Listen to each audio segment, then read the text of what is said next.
आता विरोधकांच्या पोटात दुखायला लागलं। ते म्हणतात हा चुनावी जुमला आहे, निवडणुका आल्या म्हणून ते करतायत। असं अजिबात नाही। काही शेतकरी म्हणतात दादा मागचं काय, मागचं तुम्ही माझ्यावर सोडा, तुम्हाला कोणी मागायला आलं तर माझं नाव सांगा त्यांना। आउट गटकेचं नाही, मी शब्दाचा पक्का आहे। हा अजितदादाचा वाद आहे। लोकसभेत जे काही गडबड केली ती आता विधानसभेला करू नका। तुम्हाला या योजना कायमच्या पाहिजे असतील तर तुम्ही आमचा विचार करा। आपल्या सगळ्यांचे सहकारी आदितीला आज संध्याकाळी आपल्या मुंबईमध्ये मीटिंग आहे, त्याच्यामुळे तिला रेल्वे पकडायची असल्यामुळे ती मुंबईला गेलेली आहे। परंतु मगाशी महिला व बालविकास मंत्री आदिती तटकरे इथं होत्या।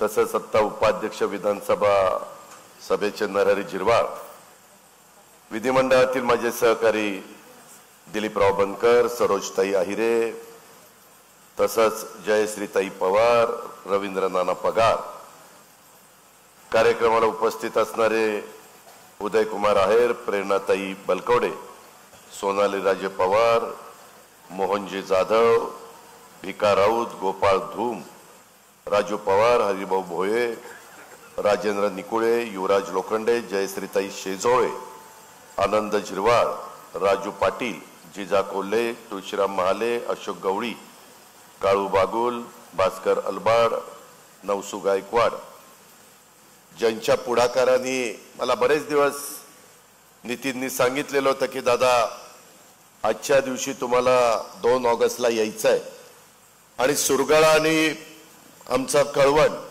इथं काही कार्यक्रम घ्यायचे। खूप आधी त्यांनी माझी तारीख घेतलेली होती, त्यांनी पुढाकार घेतला, त्याच्या जीवाभावाच्या सहकार्याने त्याला साथ दिली।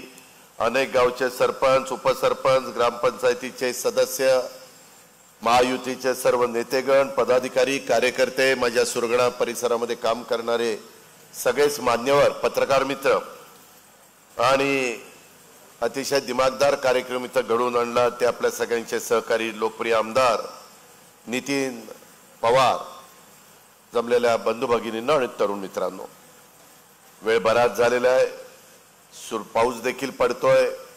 सुरुवातीलाच मी आपल्या सर्वांच्या साक्षीनं आराध्य दैवत छत्रपती शिवाजी महाराज, राज्य जननी जिजाऊ मासाहेब, राजर्षी शाहू महाराज, क्रांतीसूर्य महात्मा ज्योतिराव फुले, महामानव डॉक्टर बाबासाहेब आंबेडकर, क्रांतीज्योती सावित्रीबाई फुले, राजमाता पुण्यश्लोक अहिल्यादेवी होळकर यांच्यासह देशाच्या स्वातंत्र्यासाठी इंग्रजांच्या विरुद्ध सशस्त्र लढा देणारे थोर क्रांतिकारक भगवान बिरसा मुंडा, आद्य क्रांतिकारक राघोजी भांगरे या सर्व महान व्यक्तींना सुरुवातीलाच वंदन करतो। आणि पुढच्याच आठवड्यामध्ये 9 ऑगस्टला आदिवासी दिन आहे, त्या आदिवासी दिनाच्या निमित्तानं देखील मी आपल्याला सगळ्यांना मनापासून शुभेच्छा देतो। आपल्याला पुढच्या वाटचालीच्या करता देखील शुभेच्छा देतो। तसं बघितलं तर उत्तर महाराष्ट्राचा आराध्य दैवत, महाराष्ट्रातील 3.5 शक्तिपीठापैकी अर्ध शक्तिपीठ असणाऱ्या वणीच्या सप्तशृंगी मातेच्या चरणी मी वंदन करतो। मागच्या वेळेस आलो होतो त्यावेळेस मला नितीन पवारांनी सांगितलं की दादा इथं काहीतरी आम्हाला मदत करा। लाखोचं भाविक तिथं येतात आणि तिथं मदत झाली पाहिजे आणि त्या पद्धतीनं आपण मला वाटतं 82 कोटी का रे 81-82 कोटी रुपयाची मदत तिथल्या विकासाच्या करता, तिथल्या अडचणी सोडवण्याच्या करता आपण केली। आज मी जाताना परत त्याचं भूमिपूजन देखील नितीन, मी आणि बाकीचे सगळे आमचे सहकारी करणार आहोत। शेवटी आज तुमच्या सगळ्यांच्या समोर यायचं कारण तुमच्या आया बहिणींचं, माय माऊलींचं, माझ्या मुलींचं मी मनापासून स्वागत करतो। अनेक वर्ष सरकारमध्ये काम करणारा, कधी विरोधी पक्षामध्ये काम करणारा मी एक कार्यकर्ता आहे। आज राज्याचा सर्वांगीण विकास व्हावा, जनतेचं भलं व्हावं, प्रश्न सुटावेत अशा प्रकारची भावना माझ्यासारख्या कार्यकर्त्याची आहे। मी सत्तेला आपापलेला कार्यकर्ता नाही, विकासाच्या करता काही निर्णय घेणारा मी कार्यकर्ता आहे। आणि त्याचा उल्लेख आज या भागामध्ये येण्याचं कारण काय की कळवण आणि सुरगडा हा जो विधानसभा मतदारसंघ आहे मित्रांनो, तुम्हाला आश्चर्य वाटेल 5 वर्षामध्ये आम्ही नितीनला निवडून द्या म्हणून आव्हान केलं, घड्याळाच्या चित्रावर शिक्का मारा म्हणून आव्हान केलं, तुम्ही प्रतिसाद दिला आणि त्या प्रतिसादाला आपण काहीतरी उतराई केली पाहिजे. हे ऋण कधी फिटू शकणार नाही, परंतु तिजोरीच्या चाव्या माझ्या हातामध्ये असल्यामुळं 2200 कोटी रुपयाचा निधी या 2 तालुक्यामध्ये गेल्या 5 वर्षामध्ये दिलाय. 2200 कोटी रुपये कशाला म्हणतात?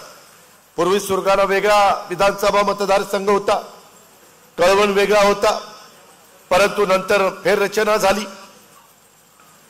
याच्या आधी जे जे आमदार झाले त्यांच्या कारकिर्दीमध्ये किती निधी आला आणि आता नितीनच्या कारकिर्दीमध्ये निधी किती आला हे मी का करू शकलो? हे आमदार माझ्या पाठीची राहिले.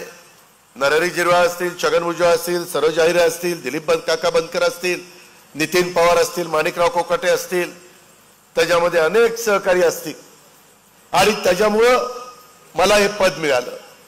आज माझ्या महिला खुश आहेत. मी महाराष्ट्रात फिरतोय. मध्ये मी नगर जिल्ह्यात 4 विधानसभा मतदारसंघामध्ये गेलो. एवढ्या उत्स्फूर्तपणे महिलांनी स्वागत केलं. आज देखील इथं आल्यानंतर आदिवासी जे नृत्य आहे ते माझ्या बंधू भगिनींनी अतिशय दिमागदारपणे इथं सादर केलं. हा जो आपला कला आहे, ही कला, ही संस्कृती, हा आपला ठेवा आहे, हा आपण जपला पाहिजे. पुढे पिढ्यानपिढ्या तो टिकवण्याचं काम माझ्या आदिवासी समाजाने, माझ्या राज्य सरकारनी, माझ्या आदिवासी विभागाने, तुम्ही आम्ही सगळ्यांनी करायचं. ते आपण करू. मी त्या सगळ्या माझ्या बंधू भगिनींचं मनापासून कौतुक करतो, अभिनंदन करतो आणि अशीच कला पुढच्याही पिढीच्या करता कायमची जतन करण्याचं काम तुम्ही सगळ्यांनी करावं, अशा प्रकारची अपेक्षा देखील व्यक्त करतो.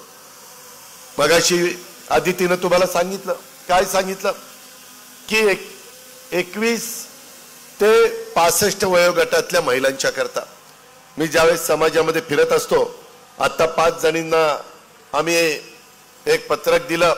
त्यावेळेस मी त्यांना विचारत होतो, तुम्हाला किती मुलं मुली, काय व्यवसाय करता, कोण शेतमजुरी करतं, कुणाचं थोडं बहुत उत्पन्न आहे. महिला समाजामध्ये त्यांना मान मिळाला पाहिजे, प्रतिष्ठा मिळाली पाहिजे, सन्मान झाला पाहिजे. आर्थिक बाबतीमध्ये माझ्या भगिनी सक्षम झाल्या पाहिजे. मी अर्थसंकल्प सादर करत असताना तो विचार केला. मुख्यमंत्री उपमुख्यमंत्र्यांशी चर्चा केली, मंत्रिमंडळाशी चर्चा केली, माझ्या वित्त विभागाशी चर्चा केली आणि त्यांना सांगितलं की कुठेतरी एक नियम लावू की 2.5 लाखाच्या आतमध्ये उत्पन्न असणाऱ्या कुटुंबाला, ते कुटुंब कुठल्याही जाती धर्माचं असू द्या, मागासवर्गीय, आदिवासी, अल्पसंख्याक, त्याच्यामध्ये ओबीसी, भटक्या, कुठल्याही घटकामध्ये, ओपन, कशातही ती भगिनी माझी मोडली पाहिजे. तर उत्पन्न 2.5 लाखाच्या आत असेल तर तिला मदत आपण करावी. किती करायची, काय करायची, किती बोजा येईल, त्या सगळ्याचा अभ्यास केला. कारण आज 7 लाख कोटी रुपयाचा अर्थसंकल्प मी राज्याचा सादर करतो. 10व्या वर्षी मी सादर केला आणि मग गरिबाला तर सक्षम केलं पाहिजे. मग कोणाला केलं? मोलमजुरी करणारी, कुठं खुरपणीला जाणारी, कुठं धुणी भांडणी करणारी शहरी भागात, कुठं झाडू पोतना करणारी शहरी भागामध्ये, कुठं त्या ठिकाणी काचा गोळा करणारी, कचरा गोळा करणारी, अशा प्रकारची आमची मायमाऊली, अशा प्रकारची आमची भगिनी. त्या घरामध्ये पुरुष माणसाला पैसे मिळतात, परंतु तिला काही तिच्या स्वतः करता, तिच्या कच्च्या बच्चा करता काही घ्यायचं म्हटलं तर तिच्या हातात पैसा नसतो. आम्ही जुलैपासून ही योजना सुरू केलेली आहे. त्याचं सगळं चाललेलं आहे, कागदपत्र गोळा करायचं काम. त्या ह्या तुमच्या कळवण सुरगाणामध्ये आपला नितीन पवार, तोच त्या छाननी कमिटीचा प्रमुख आहे. त्याच्यामध्ये कुठेही अन्याय होणार नाही, खबरदारी नितीननी बघायची आहे. ज्याच्याकडे पिवळं रेशन कार्ड आहे, भगवं रेशन कार्ड आहे आणि अंत्योदय योजनेतलं कार्ड आहे, त्या सगळ्या महिला याच्यामध्ये बसतात. ती सगळी कुटुंब याच्यामध्ये बसतात. त्याच्यावर तिथं काही अडचण येत नाही. पण बाकीच्या ठिकाणी देखील आपण ती सगळी तपासणी करतोय. महिलांनो, आया बहिणींनो, माय माऊलींनो, उद्याच्याला तुमचं जुलै महिना संपला, ऑगस्ट महिना सुरू झाला. ऑगस्ट मध्ये देखील तुम्ही त्याच्यामध्ये पात्र ठरला तर तुम्हाला साधारण रक्षाबंधनाच्या जवळपास जुलैचे आणि ऑगस्टचे दोन्ही महिन्याचे 3,000 रुपये तुमच्या अकाउंटला डीबीटी मध्ये येणार आहे, डायरेक्ट तुमच्या अकाउंटला. नवऱ्याच्या हातात नाही, मुलाच्या हातात नाही, कुणाच्या हातात नाही, तुमचं अकाउंट बँकेमध्ये उघडलं जाणार आहे. त्याचं आम्ही सगळं कागदपत्र घेतोय आणि ते अकाउंटला येणार. तुम्ही ठरवायचं की त्याचं काय करायचं, त्याचा नीट विनियोग करा. कारण आज तुम्हालाही वेगवेगळ्या गोष्टीच्या अडचणी असतात, त्याचा अनुभव आम्ही घेतलाय. मी ग्रामीण भागातनं काम करणारा, एका वाडीतनं काम करणारा कार्यकर्ता, तुमच्या सगळ्यांच्या आमदारांच्या पाठिंब्याच्या जोरावर आज राज्याचा उपमुख्यमंत्री म्हणून काम करत असलो तरी गोरगरिबांची सुखदुःख आम्हाला माहिती आहेत. आम्ही पण शेतकरी आहोत, त्यांच्या काय समस्या आहेत, काय अडचणी आहेत, काय वेदना आहेत, त्याकरता ही योजना तुमच्या करता आपण आणली. लाडकी बहीण योजना 46,000 कोटी रुपये राज्य सरकारला खर्च करावा लागणार आहे. आता विरोधकांच्या पोटात दुखायला लागलं. ते म्हणतात हा चुनावी जुमला आहे, निवडणुका आल्या म्हणून ते करतायत. असं अजिबात नाही. मी ज्या वेळेस अर्थसंकल्प सादर केलाय, जसं माझ्या माय माऊलींना, माझ्या मुलींना, माझ्या भगिनींना देण्याचा प्रयत्न केलाय, तसा ह्या महायुतीच्या सरकारने आम्ही त्याच्यामध्ये माझ्या शेतकऱ्यांना पण वीज माफी 7.5 हॉर्सपॉवर पर्यंत वीज माफी, तुम्ही वीज बिल भरायचं नाही. काही शेतकरी म्हणतात दादा मागचं काय, मागचं तुम्ही माझ्यावर सोडा, तुम्हाला कोणी मागायला आलं तर माझं नाव सांगा त्यांना. तुम्ही त्याबद्दल काळजी करू नका, त्याच्यातनं मार्ग काढू. आणि हे आउट गटकेचं नाही, मी शब्दाचा पक्का आहे. हा अजितदादाचा वाद आहे, मी कधी शब्द फिरवत नाही. मी एकतर 10 वेळेला विचार करून शब्द देतो आणि एकदा शब्द दिला तर वाटेल ती किंमत मोजावी लागली तरी चालेल, मागं हटत नाही. त्याच्यामुळं मला आपल्या राज्याचं उत्पन्न काय, जीएसटी मध्ये किती उत्पन्न येतं, काय येतं, त्याचा सगळा अभ्यास केलेला आहे. ते सांगून मला तुमचा वेळ घ्यायचा नाही. मला एक गोष्ट लक्षात आली, जसं बहिणींना दिलं, भावांना वीज माफी दिली, तसं तरुण तरुणी म्हणले दादा आमच्या करता काय, त्यांच्या करता स्टायपन आपण देतोय. 10 लाख मुलांना मुलींना, सगळ्या जाती धर्माच्या, हे सगळ्यांच्या करता आहे. भेदभाव केला नाही. हा पाहुणा, हा रावळा, हा भावकी, हा दुसरा लांबचा जवळचा काही नाही, तो महाराष्ट्रातला असला पाहिजे आणि तो त्या कॅटेगरीमध्ये मोडला पाहिजे. लाभ देण्याच्या करता जे काही नियम लावलेत त्या नियमामध्ये तो किंवा ती किंवा तो युवक किंवा ती युवती बसली पाहिजे. त्याच्याकरता ती योजना आणलेली आहे. 10,000 कोटी रुपये आपण त्याच्याकरता खर्च करतोय. हे कशा करता, माझ्या आदिवासी सुरगाणा वगैरे भागातली मुलं ही शिकलेली असतात पण त्यांना अनुभव नसतो. कुठं नोकरीला गेले की ते म्हणतात चल तुला अनुभव नाही. आता राज्य सरकार स्टायपन देणार, त्याने वर्षाचा 6 महिन्याचा अनुभव घ्यायचा, आम्ही सर्टिफिकेट देणार. म्हणजे त्या मुलाला तशा पद्धतीचं सर्टिफिकेट मिळालं तर कुठं नोकरी मिळताना त्याला ती नोकरी मिळणार आहे, त्या मुलीला नोकरी मिळणार आहे. हा निर्णय आपण त्या बाबतीमध्ये घेतलाय. 3 गॅस सिलेंडर वर्षाला तुम्हाला द्यायचा निर्णय, ते डायरेक्ट अकाउंटला तुमच्या पैसे आम्ही पाठवणार. 3 गॅस सिलेंडरचे ही योजना आपण तुमच्याकरता आणली. काही मुली तुम्ही म्हणलं हो आदिवासींच्या मुली करता तुम्ही योजना आणल्या, मागासवर्गीय मुलींच्या करता योजना आणल्या, आमची मुलगी त्याच्यात बसत नाही. आम्ही पण महाराष्ट्रात जन्मलोय, आमच्या आई वडिलांचं उत्पन्न कमी आहे, ती माझी मुलगी सांगते. 8 लाखाच्या आतमध्ये उत्पन्न असणाऱ्या मुलींच्या कॉलेजचं शिक्षण, ह्याच्या आधी आम्ही 50% खर्च करत होतो, आता 100% खर्च त्या मुलीचा राज्य सरकार करणार. तिला कुठल्याही शिक्षणापासून आम्ही वंचित ठेवणार नाही. तुला पायलट व्हायचं, पायलट हो, तुझी फी आम्ही भरणार. तुला डॉक्टर, इंजिनियर, सीए व्हायचंय, आम्ही तुला मदत करणार, तुझी फी भरणार. फक्त तुझ्या बुद्धिमत्तेचा, विद्वत्तेचा वापर तू तुझ्या भल्या करता, तुझ्या कुटुंबाच्या भल्या करता, समाजाच्या, तुझ्या परिवाराकरता तू कर. ह्या पद्धतीच्या ह्या योजना आहेत. फार विचारपूर्वक महिलांना या योजना आणल्यात. ह्याच्यावरच आम्ही थांबलो नाही, आम्ही इतरांच्याकडे पण लक्ष दिलं. मध्ये आमदार लोक सांगायचे की दादा कोतवालांना मानधन कमी आहे, कोतवालांचं मानधन वाढवलं. पोलीस पाटलांच्या त्या ठिकाणी मानधन कमी आहे, पोलीस पाटलांचं मानधन वाढवलं की नाही?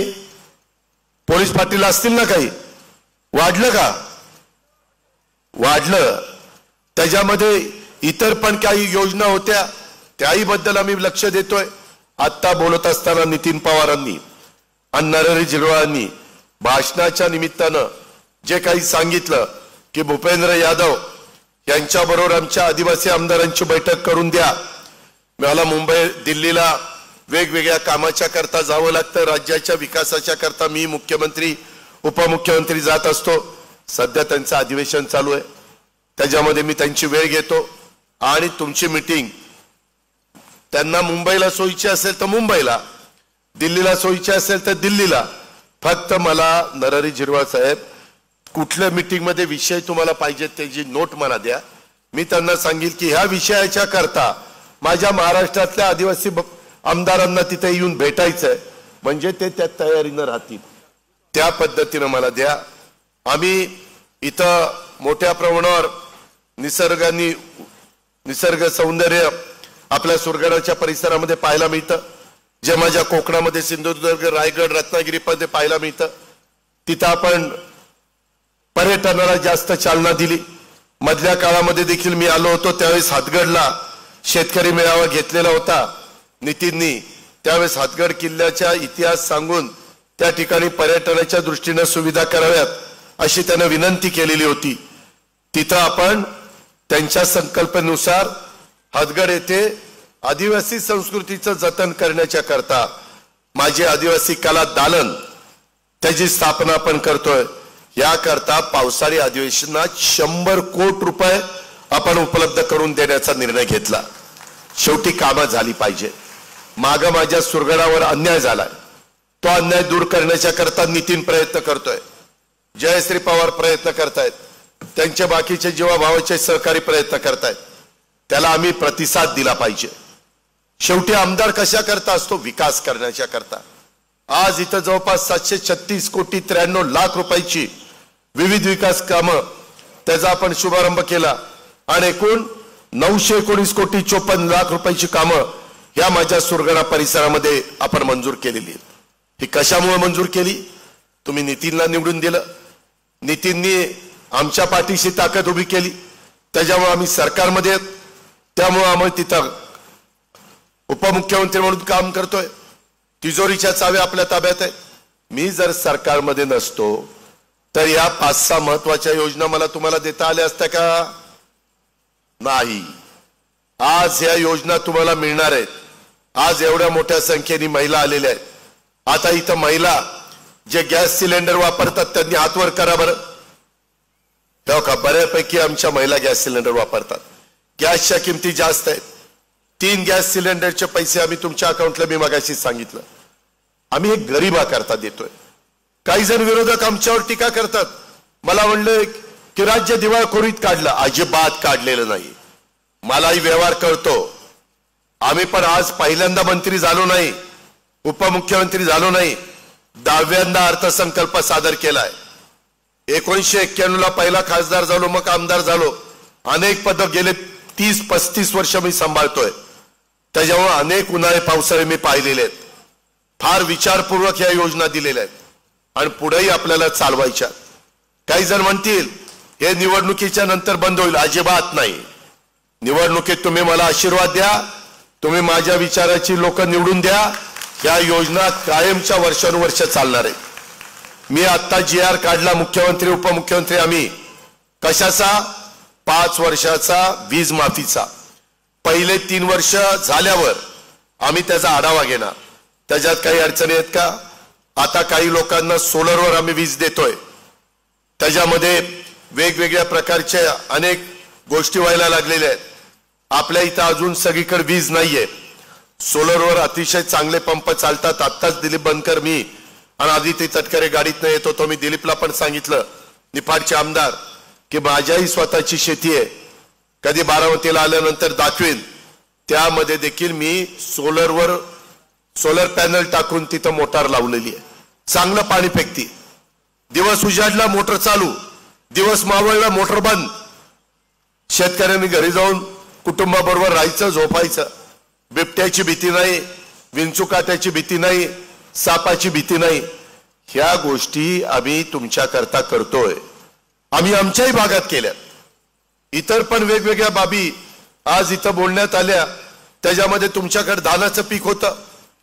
मला हे सगळे म्हणाले की दादा गडचिरोली, चंद्रपूर, आमचं नाशिक, आमचं भंडारा, गोंदिया, ठाणे ह्या भागामध्ये धान पिकतं.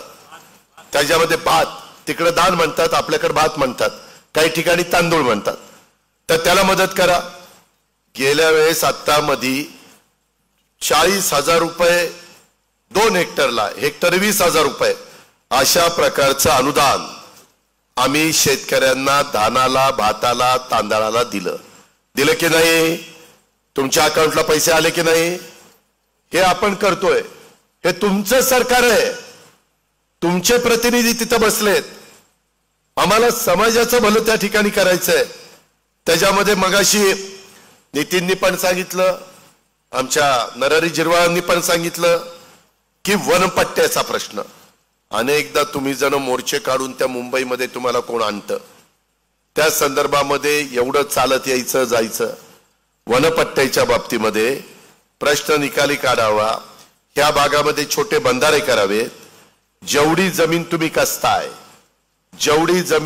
कसताय ती जमीन तुमच्या नावावर त्या ठिकाणी करायची. अशाही पद्धतीचं आम्ही बैठका चालू केलेल्या आहेत. त्यामध्ये पण लक्ष घातलेलं आहे. त्याबद्दल आपण अजिबात काळजी त्या ठिकाणी करू नका. त्यामध्ये आम्ही तुमच्या बरोबर आहोत. ह्या सगळ्या आमदारांचा त्याच्याबद्दलचा पाठपुरावा चाललेला आहे.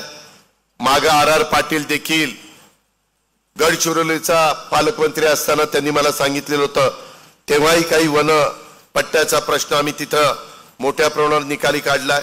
आपल्याही भागातला निकाली काढण्याची धमक आणि ताकद आमच्यातच आहे, दुसऱ्यात कुणाच्यात नाही.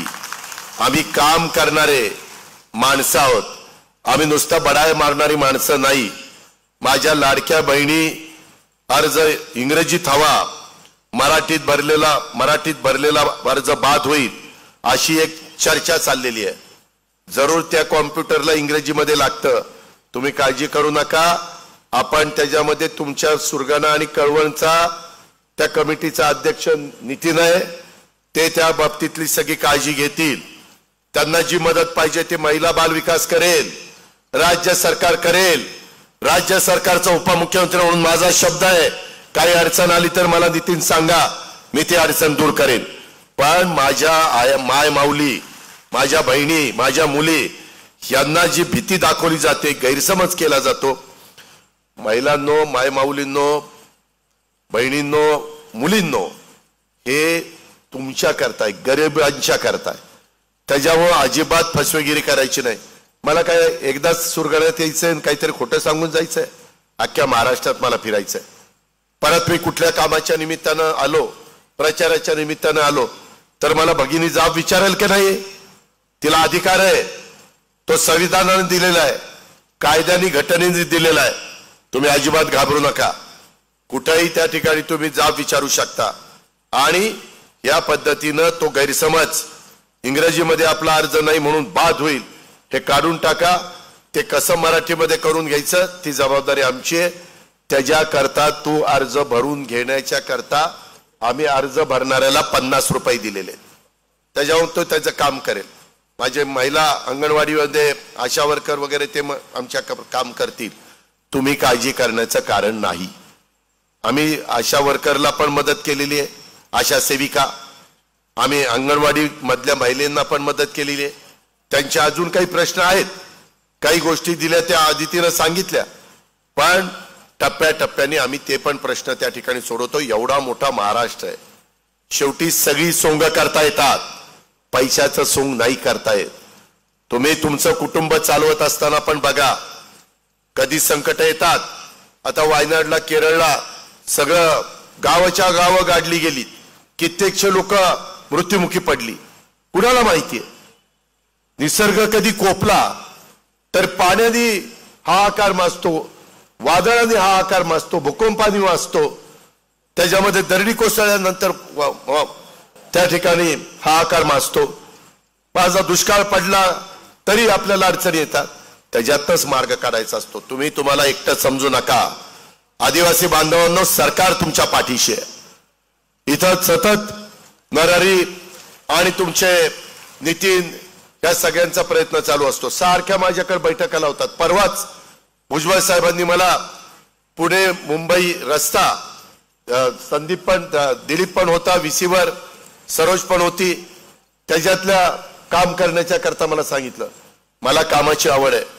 पेसाच्या बद्दलचा प्रश्न जो आता इथं उपस्थित झाला त्याच्यातनं पण मार्ग काढण्याच्या करता नरहरी, तुमची, माझी, तुमची उपमुख्यमंत्र्यांची, तुमची मुख्यमंत्र्यांची चर्चा झाली की नाही? त्यामध्ये आम्ही मार्ग काढायचं ठरवलेलं आहे. त्याच्यात माझ्या आदिवासी बांधवांना पण मदत व्हावी, परंतु जे आदिवासी तालुके आहेत तिथं इतर जर समाजाची लोक आहेत तर त्यांचाही रोष नसावा असं अनेक आदिवासी आमदारांचं म्हणणं आहे आणि ह्याच्यातनं व्यवहारी मार्ग आम्ही त्या ठिकाणी काढतोय. तशाच पैसा भरतीमध्ये आपलं काम चाललेलं आहे. त्याच्यामध्ये पर्यटनाला चालना देण्याच्या करता जे पर्यटन धोरण आहे, नितीननी मला आता बसल्या असताना मागणी केली की दादा वन पर्यटन आम्हाला इथं देता येईल का?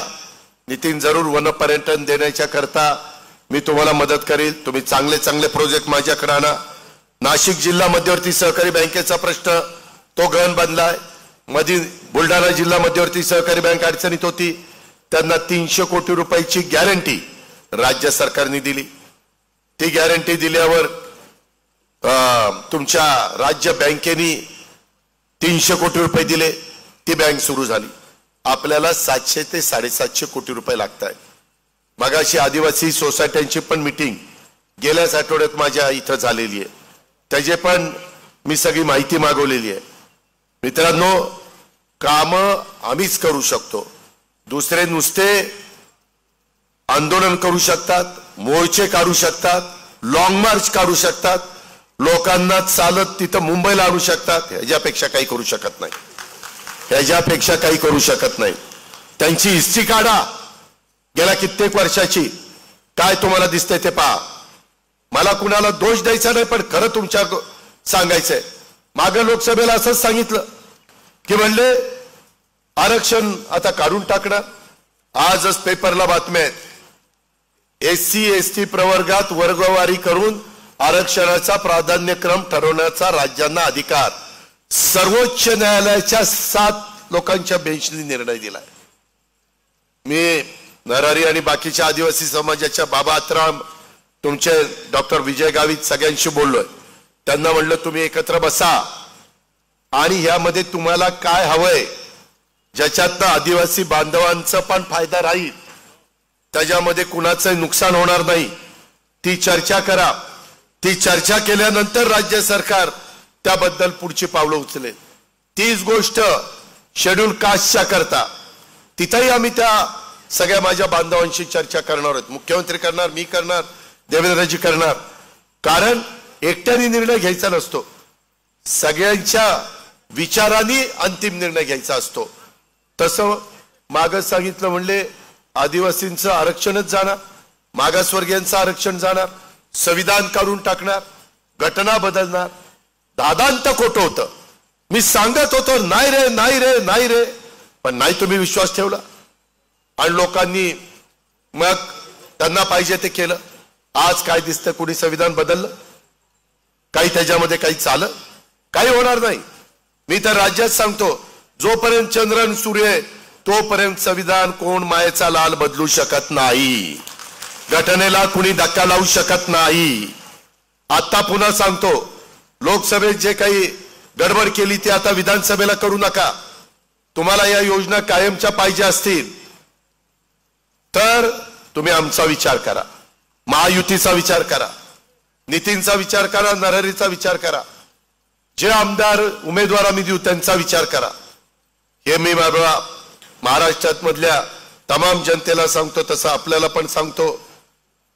बंधू भगिनींनो, त्याचबरोबर आपल्या इथं शबरी घरकुल योजना, हे खरं आहे की दिंडोरीपेक्षा 2160 घरं आमच्या सुरगाराला आम्ही दिली. काय बिघडलं? कारण सुरगारा त्यातल्या त्यात दिंडोरीच्या जरा मागच आहे. त्याला पुढे आणायचंय. जास्त दिल्याशिवाय पुढे कसं येईल? मदत केली पाहिजे ना, त्याकरता मदत केली.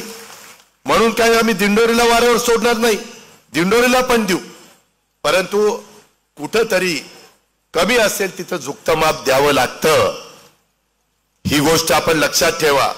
आणि म्हणून नितीननं मागणी केली, आपल्या सगळ्याच युतीनं मागणी केली.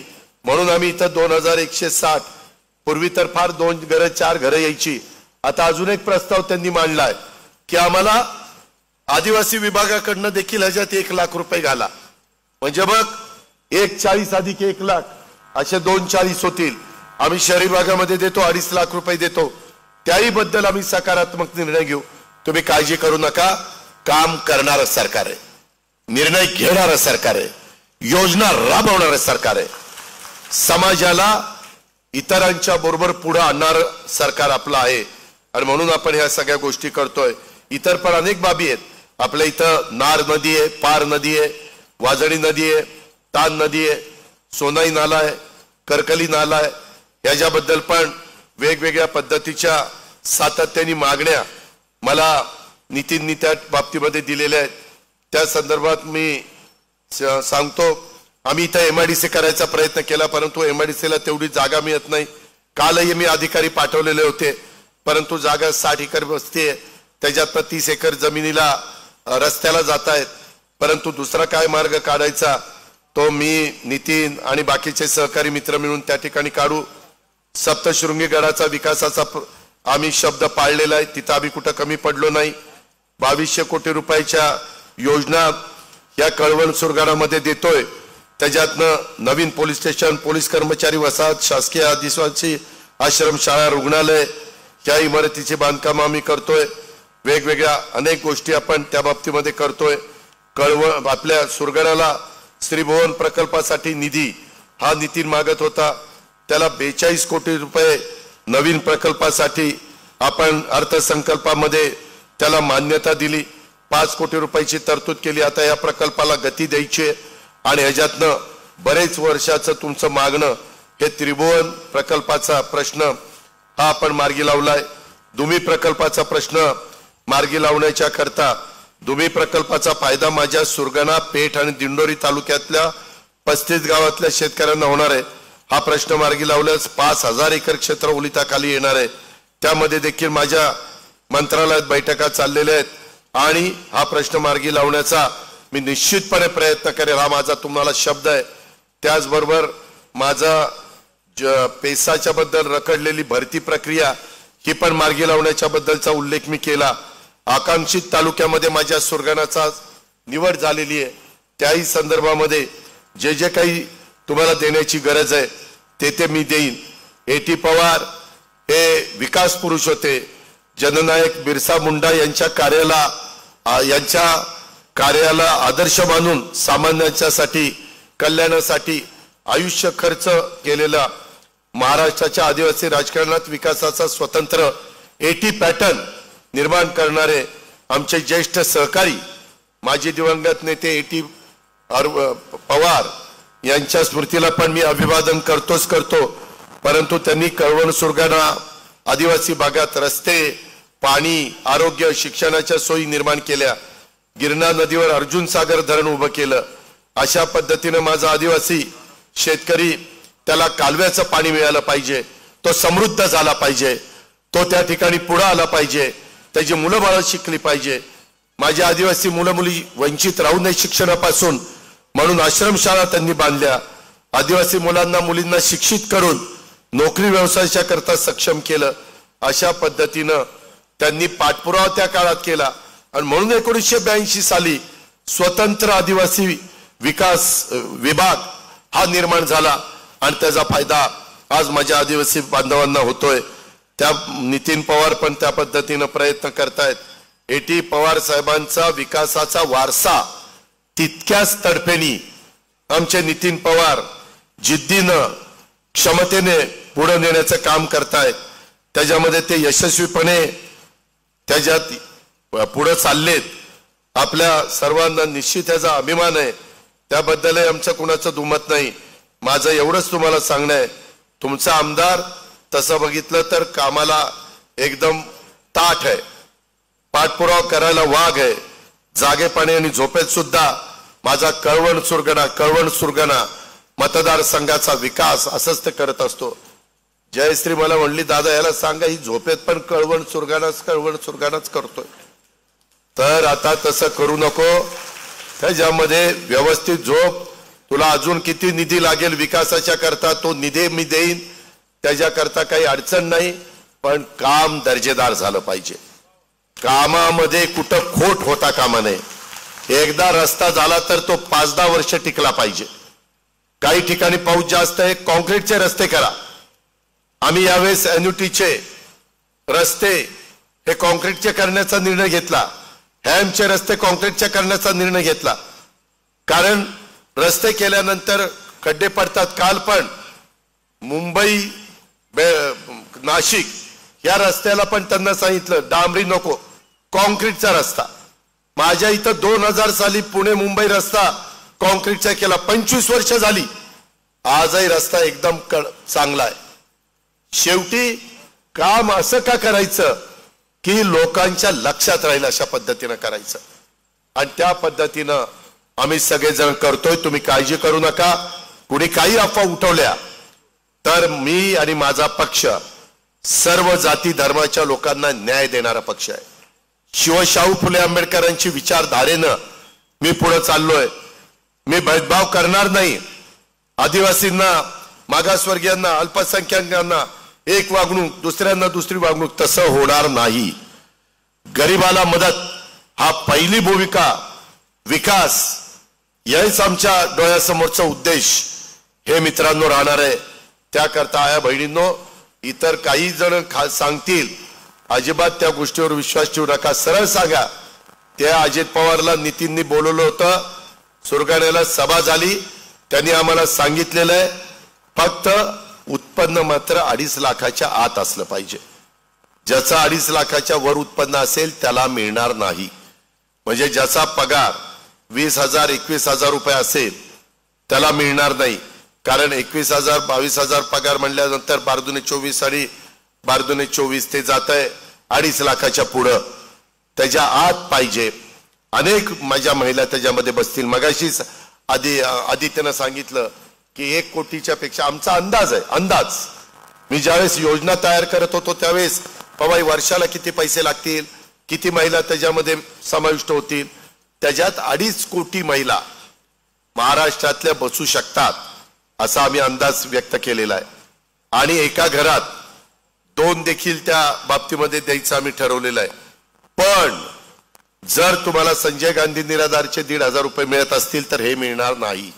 कुठला तरी एका योजनेचा लाभ तुम्हाला मिळेल, सगळ्याच योजनेचा लाभ नाही मिळणार. ज्याला आजपर्यंत कुठल्याच योजनेचा लाभ नाही त्यांच्याकरता ही योजना आहे. तुमच्याकरता एसटीचा प्रवास पण 50% कमी केलाय. आता सुरगाण्यातनं नाशिकला जाताना माझी शिकली सवरलेली जर आदिवासी भगिनी असेल तर तिनं नवऱ्याला सांगावं, ते बघाशी आमच्याकडे दाजी वेगळ्याला म्हणतात पण तुमच्या इथं नवऱ्याला दाजी म्हणतात काय? दाजी मेवण्याला मग आमच्याकडे पण मेवण्यालाच म्हणतात.